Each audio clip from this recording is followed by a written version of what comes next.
Olá, queridos! Graça e paz! Que bom nos encontrarmos para juntos estudarmos a Bíblia, a Palavra de Deus, com esse tema maravilhoso, alusões, imagens e símbolos.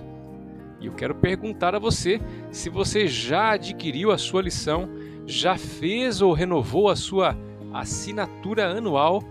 Se ainda não fez, entre em contato conosco através do nosso WhatsApp comercial que você vê aí abaixo, DDD 21 3872 7375. Envie uma mensagem para a gente, você será prontamente atendido e ficará municiado com a Palavra de Deus. Combinado? Vamos juntos para mais uma revisão. As Nações, parte 1, lição de número 4. O que esse assunto tem a ver com a Bíblia ou com as profecias? É muito importante estudarmos o conceito de nações na Bíblia para que possamos entender o que algumas profecias predisseram com relação às nações. Lembre-se que nós estamos estudando alusões, imagens e símbolos aplicados na profecia. Portanto, quando observamos o propósito de Deus para as nações, o que nunca foi alterado por Ele, é importante nós levarmos em consideração a entrada do pecado na história humana. Uma vez que o pecado entra na história humana, ele torna-se um fundamento que desafia o governo de Deus. Portanto, a palavra-chave aqui do nosso estudo vai ser governabilidade. Grave isso e vamos dar início a esta revisão. Princípios bíblicos sobre governabilidade. A primeira ideia que nós precisamos compreender aqui é a soberania de Deus. Isaías 44, versos de 24 a 28, Isaías 45, versos de 1 a 13, nos trazem esse aspecto. Deus é soberano. Deus não está subjugado, submisso a ninguém. Ou seja, Deus é quem estabelece e remove reis e governantes nessa terra. Nada ocorre sem que Deus tenha pleno conhecimento. E de acordo com a tua santidade, a tua sabedoria e os seus propósitos, Ele age, permitindo o estabelecimento de reis e governantes, como também destituindo, removendo reis e governantes. A segunda ideia, a governança divina, nos revela um pouco da forma de governo de Deus. Esse aspecto da governança divina, que tem a teocracia como sua forma de liderança, vemos o amor, a justiça e a misericórdia de Deus. É o que Daniel quer nos transmitir através da sua profecia, lá no capítulo 7, verso 14, que inclusive é o verso bíblico principal dessa semana. O problema aqui é a terceira ideia, a governança humana. Depois que o pecado ele passou a fazer parte da história humana, os seres humanos têm como essência se afastar de Deus. E o pecado é exatamente substituir Deus. Foi assim que nós vemos que Eva e Adão, eles pecaram, de acordo com Gênesis capítulo 3. A escolha de Eva e de Adão de rejeitar o conselho de Deus e se submeter ao conselho da serpente, que estava ali sendo usada por Satanás, é exatamente a imagem ou a radiografia que nós vemos hoje da humanidade. As pessoas rejeitam o governo teocrático de Deus por meio de escolhas ou tendências egocêntricas. Assim é com a governabilidade humana. Por isso que nas profecias bíblicas, principalmente as de Daniel e Apocalipse, nós encontramos uma forte ênfase nas nações e como elas se submeteram a Deus ou deixaram de se submeter a Deus. Principalmente nós vamos ver isso na história de Israel, depois na história da igreja cristã e nos últimos tempos na história do povo remanescente de Deus. O pecado e as cidades-estados. Vemos que Deus espalhou a humanidade por causa do pecado.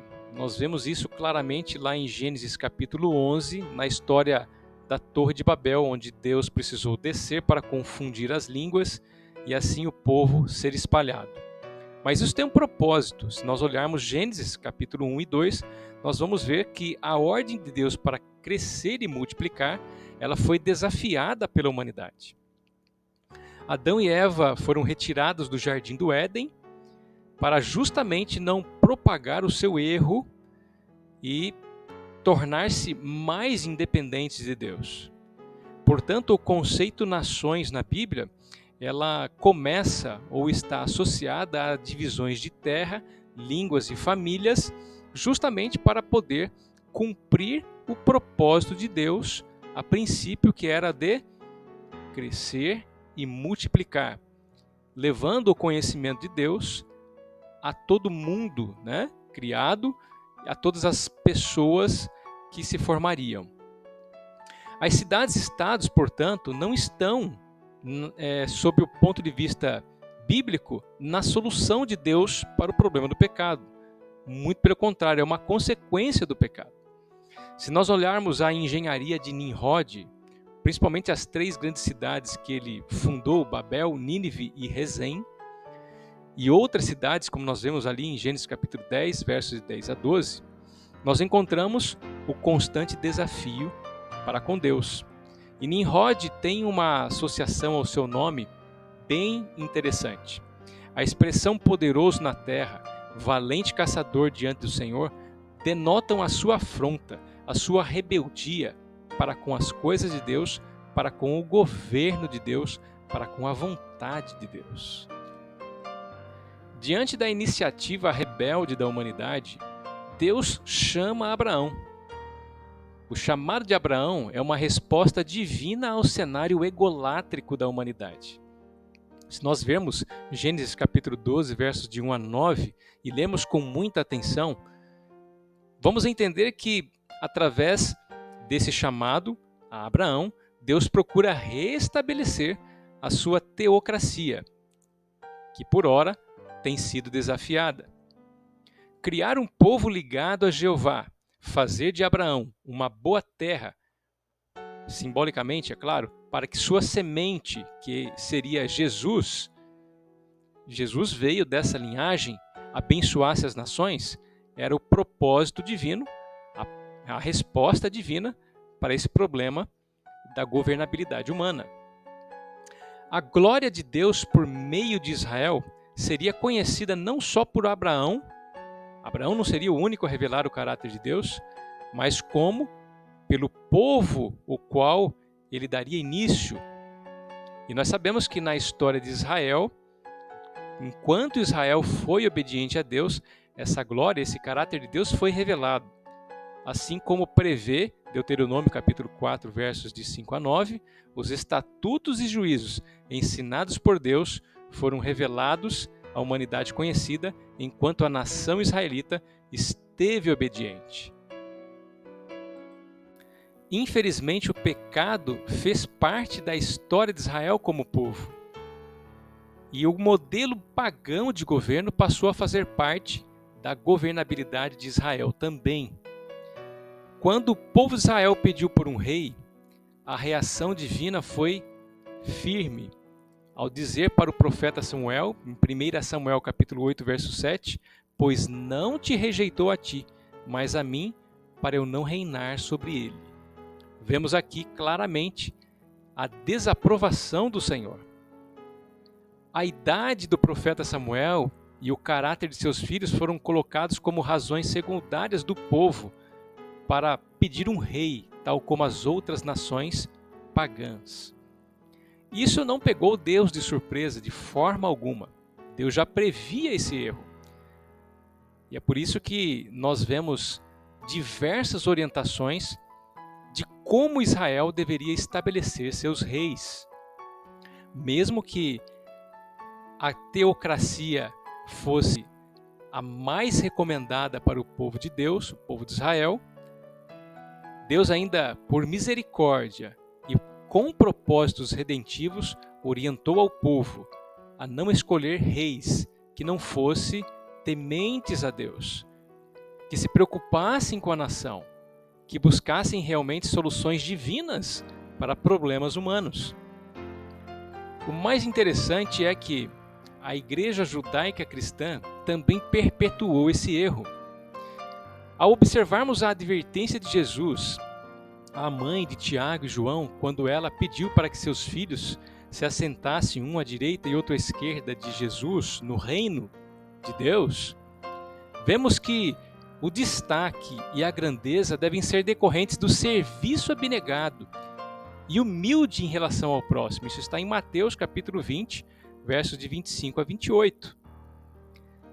O paganismo na igreja cristã tornou-se evidente quando, infelizmente, os líderes da igreja perderam de vista esse conceito bíblico, permitindo que o Estado romano interferisse na sua religião. Isso ocorreu com a conversão de Constantino no século III e, infelizmente, decorrente desse fato, abriram-se as portas para o domínio gradual do bispo de Roma, onde, consequentemente, a aculturação de práticas pagãs vindas do modelo grego e romano de religiosidade e governabilidade acabaram danificando os princípios bíblicos da igreja cristã. Interessante isso, né? Vamos dar continuidade com o nosso último slide. Mesmo diante desse cenário desafiador que nós pudemos revisar, Deus sempre tem seus remanescentes. Pessoas, grupos, igreja, que se preocupa com os seus ensinamentos e querem preservá-lo em seu estilo de vida. Portanto, o que Deus está fazendo hoje é chamar as nações para fora de sistemas idolátricos, egocêntricos, que dispensam a governabilidade de Deus, a teocracia. Mesmo que nós vivamos hoje sobre um regime político-administrativo que visa a organização das cidades, dos estados, dos países, precisamos entender que, biblicamente, o governo sobre tudo e todos é Deus, e Ele continua nos chamando para fora de sistemas egocêntricos e egolátricos. Na história de Israel, vemos que a sua existência serviu para destacar o pecado e o egoísmo das nações ao redor. Deuteronômio 4, versos de 5 a 9. A igreja judaica cristã, em sua formação, serviu de ponte para conectar Deus a seus princípios de governo e salvação às nações e seus líderes. Mateus 16, versos 18 e 19. E hoje, as 3 mensagens angélicas que nós encontramos em Apocalipse 14, de 1 a 6, juntamente com a mensagem do poderoso anjo de Apocalipse 18, de 1 a 4, vemos o chamado de Deus para as nações.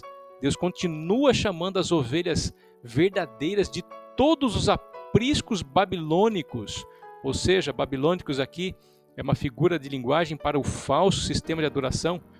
E quando todas essas ovelhas ouvirem a voz do Senhor, certamente atenderão a seu chamado, que diz: sai dela, povo meu. Ouçamos a voz do Senhor, hoje e sempre. Um abraço a todos e até a semana que vem.